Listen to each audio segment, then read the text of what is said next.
an issue, that is, you have detected unusual activity on the account you are trying to access. If it is showing this issue, then first of all go through the Chrome and then search for Google, and on the top right you will see an human icon. Hit on that. From there select add another account. Now from here add your Gmail account and hit on the next.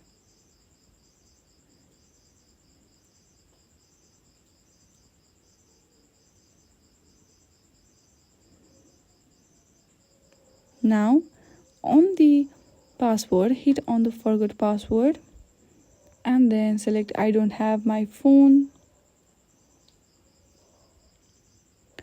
From there hit on the try again option. Now hit on the next again, and there you will see try another way. Hit on that and there you will see get help option. Click on that and briefly describe in the description box.